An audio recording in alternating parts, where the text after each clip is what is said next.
Hoy vamos a preparar ondillet con coliflor de guarnición, que lo estamos haciendo al vapor, pero en verdad se puede hacer con cuantas guarniciones se quieran, patatas, judías, lo que se quiera.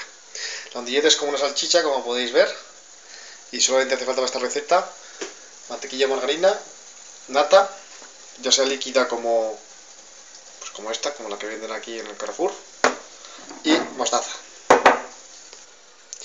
Bien, ahora nuestra ondillet o salchicha, pues la vamos a meter en una sartén que hemos puesto una cucharada de margarina en este caso, y la dejamos que se vaya dorando, tampoco a fuego fuerte, yo lo he puesto al 4 de 6, y que se vaya dorando poquito a poco. Como podéis observar, nuestra ondillet ya se ha dorado, y ahora hay que echarle la salsa, que hemos dicho que era, se puede hacer con nata y mostaza. Aquí tenemos pues esta mostaza, esto no es nata precisamente, como he dicho antes, es como una especie de crema, ¿veis? Que está rica, es como una especie de yogur así sin nada. Y yo precisamente es que a mí me gusta mucho la salsa y le he echado 3 cucharadas de crema y 2 de mostaza y un poquito de leche, porque eso siempre está muy rico, lo ayuda a diluir, y para hacer crema o carbonara con la leche pues siempre ayuda. Y ahora vamos a echar la crema que hemos hecho en la ondillet, lo dejamos reposar 5 minutitos y ya después se le añade la guarnición a la salsa y queda de mote.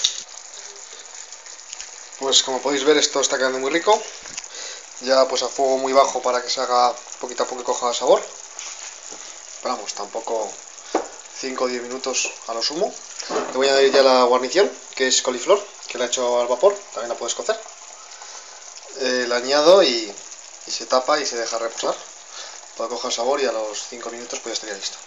Y es una forma muy rica de tomarse pues una salchicha, en este caso ondillet, que se escribe así, andouillettes, es típico francés, pero si no tienes pues ondillets, pues una salchicha sin más, incluso las de toda la vida de Oscar Mayer, y están muy ricos, y esta forma de tomárselo.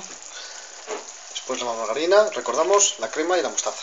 Pues nada, voy a añadir la coliflor y veremos al final cómo queda. Y finalmente así es como quedaría. ¡Tadán! Buen apetito.